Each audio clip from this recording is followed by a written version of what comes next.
Ketika Yesus melihat orang banyak itu, naiklah ia ke atas bukit, dan setelah ia duduk, datanglah murid-muridnya kepadanya.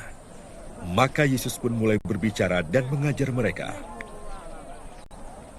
Katanya, "Berbahagialah orang yang miskin di hadapan Allah, karena merekalah yang empunya kerajaan surga.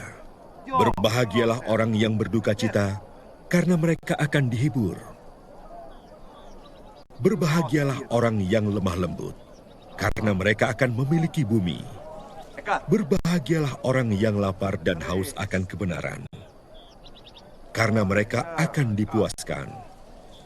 Berbahagialah orang yang murah hatinya, karena mereka akan beroleh kemurahan. Berbahagialah orang yang suci hatinya, karena mereka akan melihat Allah. Berbahagialah orang yang membawa damai, karena mereka akan disebut anak-anak Allah. Berbahagialah orang yang dianiaya oleh sebab kebenaran, karena merekalah yang empunya kerajaan surga. Berbahagialah kamu, jika karena aku kamu dicela dan dianiaya, dan kepadamu difitnahkan segala yang jahat. Bersukacita dan bergembiralah, karena upahmu besar di surga. Sebab demikian juga telah dianiaya nabi-nabi yang sebelum kamu.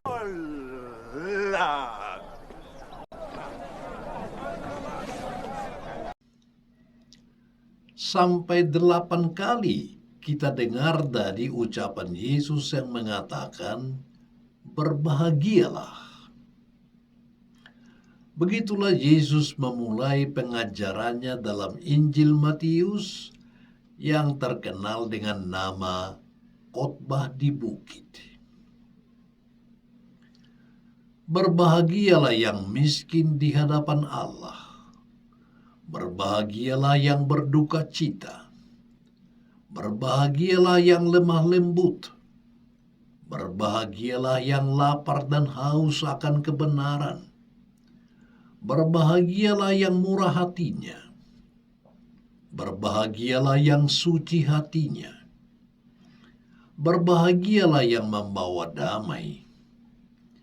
Berbahagialah yang dianiaya oleh sebab kebenaran.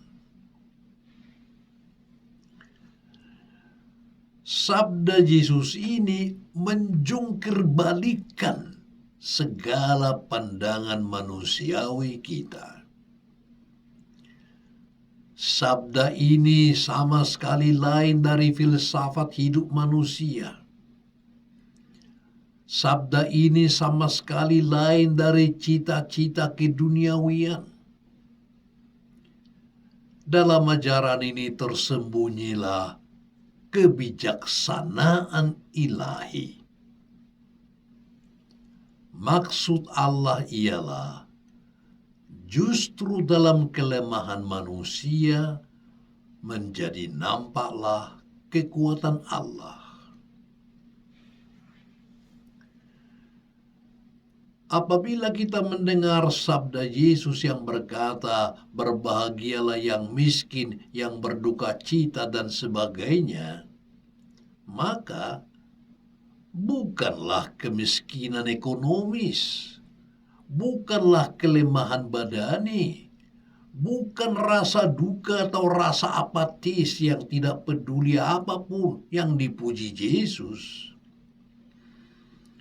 Yang dimaksud Yesus ialah sikap rohani, sikap hati. Yesus menginginkan bahwa kita punya sikap rohani yang menjadikan kita murah hati, berbelas kasihan, yang suka damai dan cinta, yang tabah waktu duka cita, yang rela melepaskan sesuatu kalau itu dituntut oleh keselamatan umum. Sikap semacam ini sama sekali tidak bergantung kepada keadaan ekonomis, tidak bergantung pada keadaan status atau jabatan, tidak bergantung pada pengetahuan seseorang. Artinya, Sikap rohani itu dapat dimiliki baik oleh si kaya maupun oleh si miskin, baik oleh yang tinggi jabatannya maupun yang rendah kedudukannya, baik oleh yang tinggi pengetahuannya maupun yang sedikit pengetahuannya. Sikap rohani itulah benih kerajaan Allah, benih karya penyelamatannya yang ditanamkan dalam hati manusia yang mau menerimanya. Hanya manusia yang rendah hati, yang menganggap diri lemah dan kecil, akan menerima Allah dan menyerahkan diri pada kuasanya. Kalau demikian, kuasa Allah dapat menjadi nyata dalam hidupnya. Berbahagialah, karena besarlah ganjaranmu di surga.